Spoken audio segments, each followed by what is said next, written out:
Okay.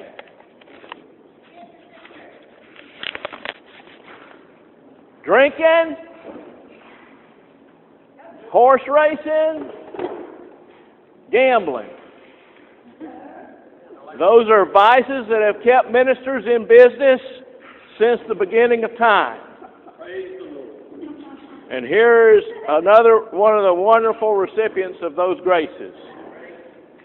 Had there not been drinking and horse racing at the horse track at Coon Hill and Mount Carmel around 18, 20, 30, around in there, they would have never brought in the Methodists. But the Methodists were known to be harsh, cruel, take away all your pleasures and enjoyment, and there is no more horse racing at Coon Hill. And we now have a cemetery, is all that's left there. But those people that are buried there, the oldest cemetery in it is from the 1830s and maybe the oldest gravestone in Santa Rosa County. That was the oldest settlement in the county. There's a reason for that. I'm going to backtrack a little bit in time.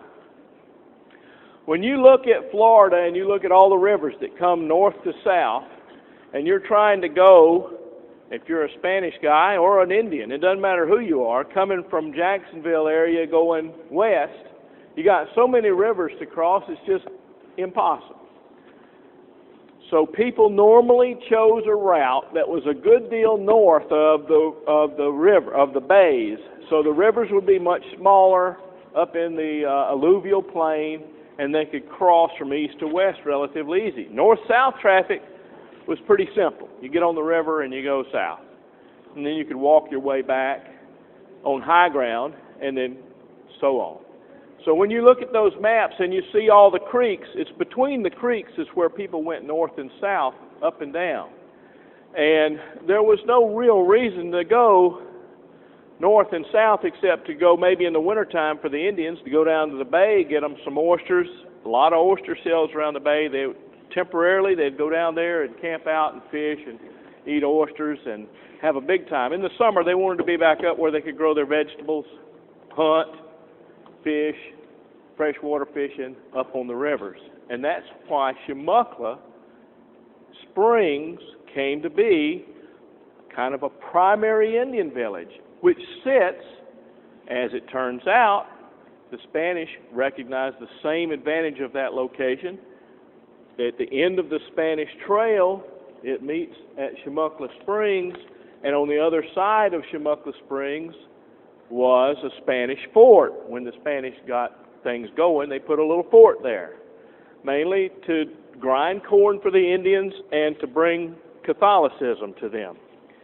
So those Papist people were taking over our area here, and we had to come and run them out eventually. But this happened because after the Creek Wars in the early 1800s, 1812, 13, 14, actually 200 years ago this year, in November, the Chumuckla Indian Village was burned out by American troops and their allies, the White Stick Creeks, the Cherokee, the Chickasaw, and the Choctaw, who allied with the American troops, went in and burned out what remained of the Creek Indian village that was existing at Coon Hill, at Chumuckla Springs. So it was still a good location to cross the river. Right there, you had to go upriver as far as you could, find a good spot to cross the river if you're going east to west. So that was on most trails when you were going from west, east to west, or the other way. You needed a good place to cross. That was one of the major crossings. A little later on, whenever you got steam power and that kind of a thing, they could use Florida Town and made it pretty simple to use a ferry boat to go over to Pensacola.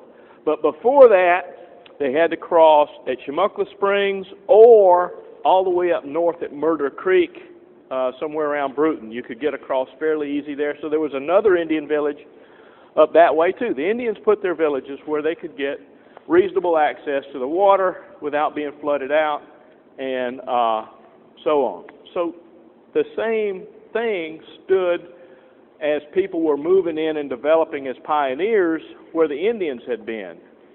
They needed access to the water or whatever. And in the case of Coon Hill, they could cross the river, they could float logs down the river, so they could put in sawmills and timber mills, and they could move their lumber down to Pensacola in 1822. The Spanish gave up about 1822. They'd had enough of Florida at that point. It had been a problem for them all along.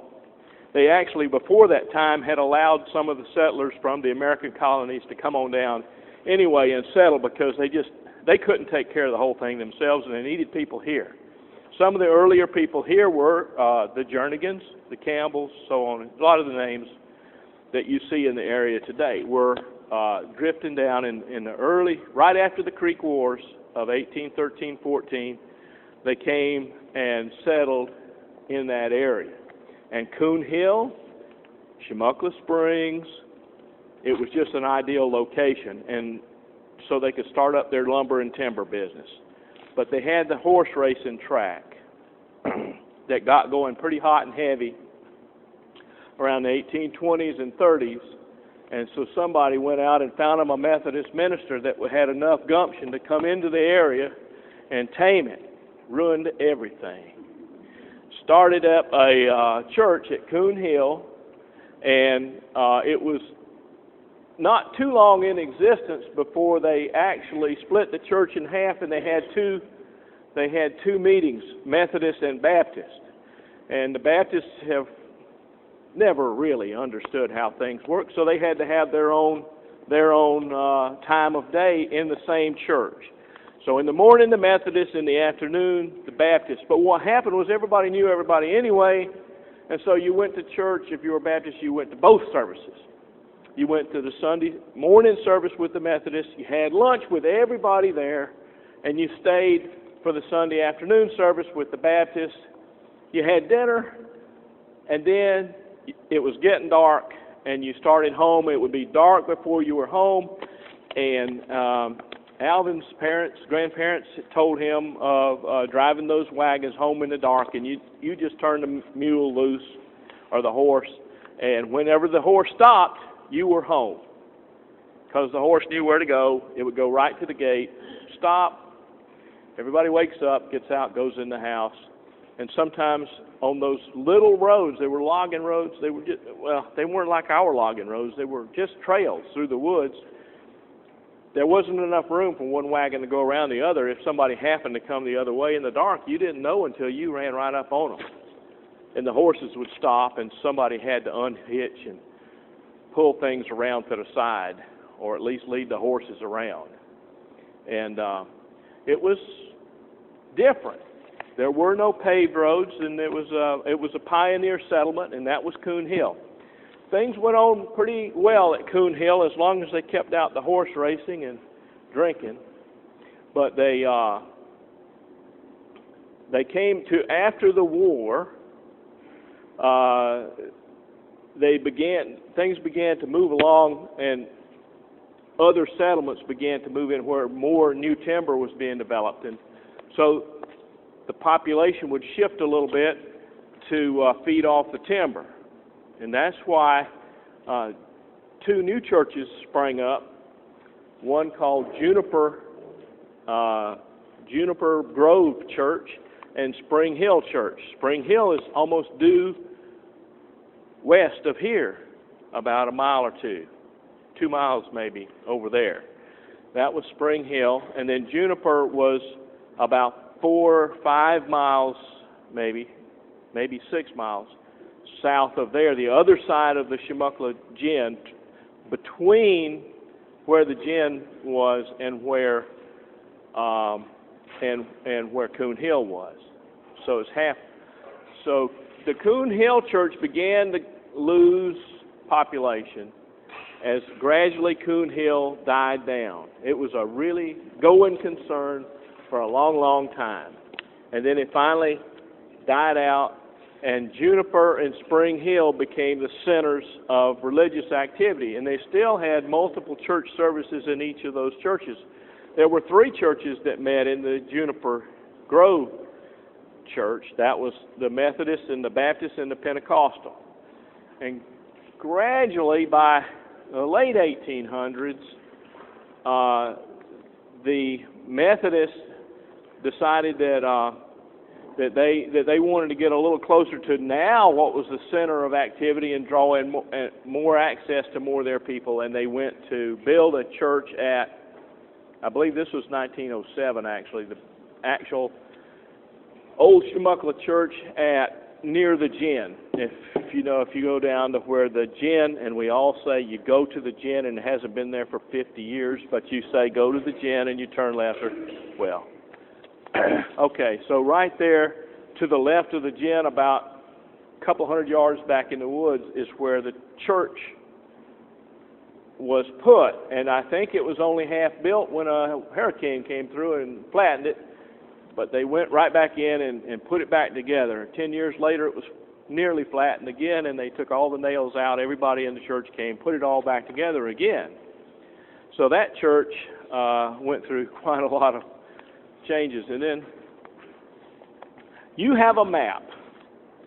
This map is showing you where Coon Hill is. It's noted it's an 1882 map. This is an 1882 map, and it shows Coon Hill on here, and McClellanville. It has Milton in 1882 because they were going to put a railroad through. That was the blue line. This was going to be the railroad. And Coon Hill is up there, but no J.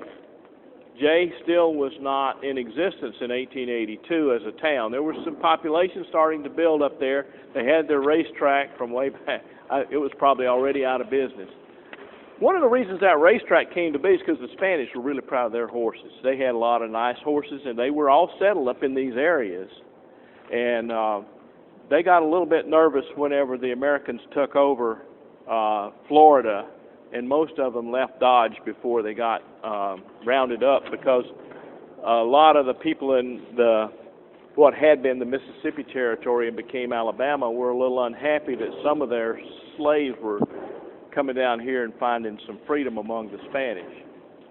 So the Spanish were a little unhappy about the Americans coming in, and they felt like they might be a target.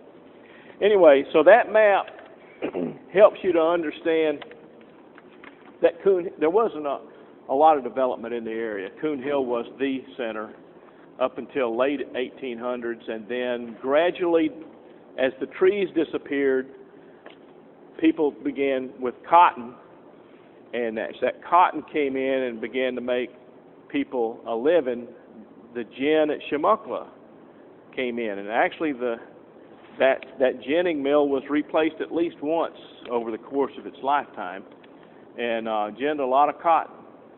But that was the next thing to move, and that was the community that developed next, was right there at the gin. And that was why the church was there, next to the people. That's where you worked. Your house wouldn't be further than a mile or two away, and you'd go to church right nearby. So that church is in existence. Gradually, the Juniper Grove Church disappears. The cemetery is still there. The people of the various denominations built their churches elsewhere as the population began to move over towards the Chumuckla Highway, which didn't exist until, as much of a highway anyway, until probably the early 1900s. Because the main Chumuckla Road was the Gin Road up through Howell Pit Road, and then maybe up to J area from there, and further north up into Bruton, where you would cross the river north. But you'd cross the river in Santa Rosa County, you'd cross the river at Chumuckla. There was actually a ferry there for the longest time right after the Creek Wars that was run by the Cottons. It's called Cotton's Ferry, right at Mineral Springs. It's on the maps. And it goes between the old burned-out Indian village and the old burned-out Spanish fort. And, of course, that's pretty much where the Iron Bridge went after the ferry. When you look at the map, the green map, just to give you an idea of where all these places are, number 1 on the map is Coon Hill, the first major settlement in Santa Rosa County. And that's because these people were coming from out of Alabama. They found that crossing where they could get their goods out and downriver to Pensacola. That was the trick. That's why number 1 is there. That's why Chumuckla's there. Why the horse racing developed. And why we have Methodist preachers to this very day. Number 2 on the map is the Juniper Grove Church. That's not far from where Tommy Reynolds lives, if you know where that is. Number 3 then is the Spring Hill Church, which is about 2 miles, almost straight in front of this church. And number 4 is the Chumuckla Methodist Church at the Crossroads, which was built after this church. Now, a little history on that, okay, just a little bit. As we came into the Spring Hill Church and the Juniper churches, they were closing out. They recognized the need for a church further south as this people kept moving with the population and the trees and the work further south. Pace Mills was coming into existence in Pace. All these kind of things were happening. So they saw a need to maybe move the Spring Hill Church, which they did. They moved the Spring Hill Church over to number 6 down here, which was called the Holly. What do I call it? I call it Wallace on here. Cyril Holly's, huh? Cyril Holly's farm. Cyril Holly's farm. Anyway, it's called, why I say Holly, but it's the Wallace Church. It was there for several years, and as I understand it, that's where Lloyd Kimbrough joined the church and set his heart on becoming a minister in the Methodist Church himself. It was in that building, which still exists. If you look off in the woods over there, you turn off and look in the woods, there's the old Holly House. That is the old Spring Hill Church, and rebuilt all around it. So pretty much rebuilt, but a lot of the wood is in it. So then what happened was Mr. Pace, who had bought all this property from Skinner's heirs and descendants from the woodland area, whenever all this was being developed in woods, Pace came and bought it with the thoughts of moving from a turpentine industry and a lumber industry to a pulpwood industry. And the first thing to go, of course, was the lumber, and Pace had all that, and they had lumber mills all over the place. And then gradually they moved into pulpwood. But Pace then saw this little old church that wasn't too much to handle a crowd down there at Wallace, and Mr. Jernigan, Joe Jernigan, recognized a need for his community, and he said, well, what we can do is this Juniper Hill and Spring Hill group, and this group at Chumuckla Church, which was getting kind of old. It was by the Chumuckla Gin. What we'll do is we'll put a very nice church down here at number 7, and that became Elizabeth Chapel, named after Joe Jernigan's mother. And she was a Webb. So if you go back into history, there's a Webb Landing here, and there's some Webb names involved. She's from that group of people, and then the Jernigans, of course, were among the very first people to settle the whole county. Matter of fact, Milton was pretty much founded by Benjamin Jernigan, who was pretty much the patriarch for about every Jernigan there is around here.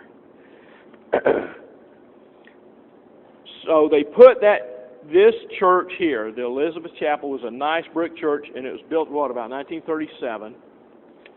And try to picture this for these people. At that point in time, This was a dirt road, and now this church had been put about 8 miles, 7 miles out of the range of some of those people that had been used to the Juniper or the Chumuckla church next to the Gin, and they were looking at some of the older people, thinking of the old days, were thinking that was a pretty hard ride. So they wanted to have their church a little closer. They would look back then, a community would be 6 miles away, would be a whole other community. And that's the way they looked at it. You had a dirt road that went that far. So that's when you start looking at why is there another church up there. A few things happened that caused this, what was then at the brick church here, to kind of refilter out some of the members back up north to the other area, and that was the death of Seif Kilpatrick, World War II. Seif had grown up here and he was working for Ford Motor Company, and he was a chief engineer on one of their river tankers. And he would run all over the Great Lakes and bring in fuel and whatever for the Ford Motor Company. When the war broke out, they didn't have enough boats to go around, and they snatched those boats off of the Ford Motor Company off the Great Lakes and shipped them around to Boston. Seif Kilpatrick came down here, having earned a great deal of money in his life so far. He was in his 30s. He came down here and helped his brother buy some land in Chumuckla so he could have a store, Willie Kilpatrick. And then Seif went off, never to be seen again. In late December, early January 1942, that was the last anybody saw around here of Seif Kilpatrick, S-E-I-F Kilpatrick. It's spelled sometimes Seth. It's hard to believe a name like Seif, and I mean, it's Seif, S-E-I-F, which apparently is an Irish, it's an acceptable name in Ireland. So, Seif is going on a convoy, one of the first early convoys in 1942 through the North Atlantic to go and deliver fuel or whatever he had on that boat to the British. Well, they didn't make it hardly over the horizon, and nobody ever heard anything of that ship again. They never even contacted the convoy. So Seif Kilpatrick is dead. Just a little aside, Floyd Enfinger was telling me about that period. He was on the USS Philadelphia in the North Atlantic at that time, and their job in 1941 was to go all around the Atlantic and try to entice a German submarine to take a whack at them. But they couldn't get any German submarines to bite, and finally the Japanese settled that issue, and they took on Pearl Harbor. But so he was Floyd was just interested in Seif's story because that North Atlantic convoy was something that they would have tried to be involved with, although his particular ship, I believe, was in dry dock at the time this happened. So Seif had this land he bought for his brother, and they had a thought that they wanted to do something as a memorial. And Mrs. Kilpatrick came up with the idea that they should donate some land for a memorial church of some kind.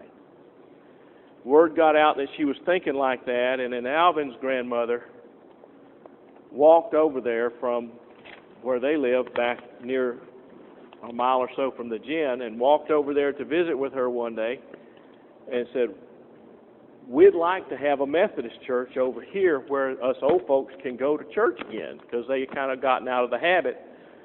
They thought this was so far. Remember, it was a dirt road. If it rained, you weren't going to church anyway, because you'd be full of mud. The buggy wasn't going to make it.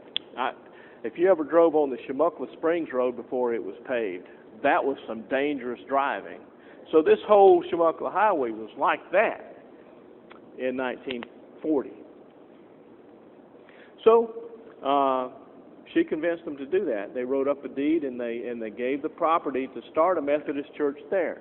still thinking that that's quite a distance from here to there, and the people that were having a hard time coming here could go there, and they did. There was still quite a population there, and a number of people that had prior to that been transferred to this church out of the old, not the Coon Hill Church, but the old Chumuckla Church, and maybe even the Spring Hill or Juniper Church, went then to the new Chumuckla Church, which is the number 5 on here. And those churches operated independently for quite a number of years. And I think Mother Nature decided to take a whack at it and came and knocked down this church. And it was a beautiful church, something else, quite an impressive facility, beautiful little country church. But with that gone, and with the other financial hardships of the things that follow storms, and then gosh knows what else, real estate issues, whatever, economics, the two churches got together, and that's what you have today, is everybody's back here, and we don't have to travel a muddy dirt road all the way from Chumuckla anymore. It's a paved road all the way up and down, and it's just fascinating history. I hope you'll read up some more on it. I just wanted to leave you some of the big highlights of how these things wound up on the map where they are, and I think you'll find it to be interesting to dig a little deeper. There's some pictures here so you can look and see some of these things. I would love to go to Coon Hill, and I've always been told it's across a creek, which I've never seen, but somewhere to the right of Coon Hill. You go down a hill, across a creek, and on the other side, that's where the old Coon Hill Church was. But I do wish they'd bring back horse racing and drinking and gambling. I think it'd be a lot livelier community. Don't you? I think drinking and gambling is going for a fourth man. It is. Well, that's it.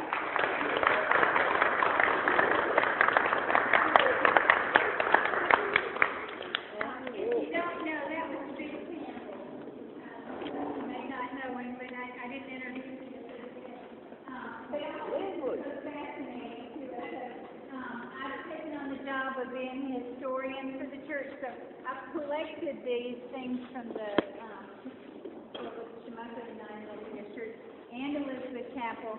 So, look through them. If you may have something at your house that we could add to the collection. When I was cleaning up at my mother's, I found an article, just a little tiny article that was in the paper, talking about the new church at Elizabeth Chapel. That was when they came from the Holly's house. That one was Spring Hill. No, is that Spring Hill? When it came from Spring Hill and they built the church, and that was 1937-38 was when this article was written. But it was quite interesting because it had the picture of the church. So you may have something at your house that we could add to the collection. And we're going to try to make a display, and the things that we cannot display, then we're going to put in a book and with some and preserve it, because I think it's important. And we've got a lot of photo albums from the Chumuckla Church, but I don't know about Elizabeth Chapel where their pictures are. And I think a lot of things destroyed when the Ivan came through. A lot of things were taken away. So somebody may have copies of their pictures, but this is all very interesting to me, how we got back together after. And the nice thing, we did not split from Spring Hill and to Elizabeth Chapel and then to Chumuckla Methodist and Elizabeth Chapel. We didn't split because there was any argument or anything like that. People were not mad at each other. It was just a matter of being closer to the people and people being old. And I remember my grandmother, which is Vic and I are first cousins, if you don't know. So we have the same grandmother, but she used to talk about how muddy it was to go to church. So, you understand that because of this.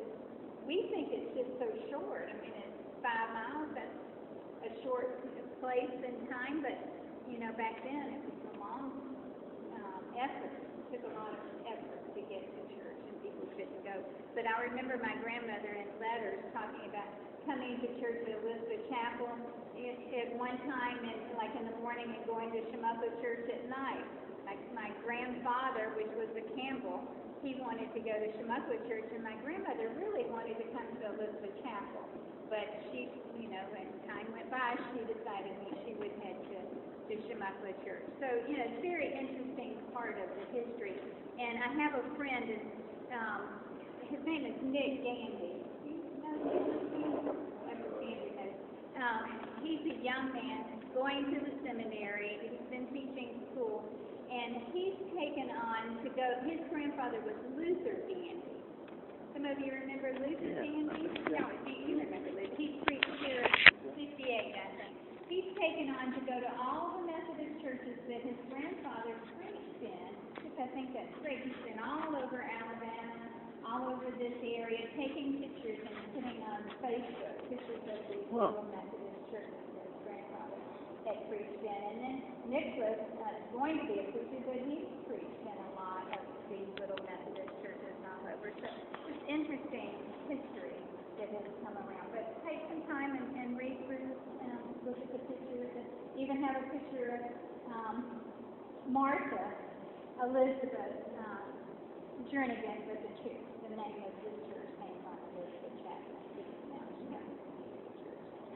Appreciate everybody coming. We had a great crowd. I hope you enjoyed the lunch, and we'll let you know when the next one comes around, and we'll probably eat out someplace.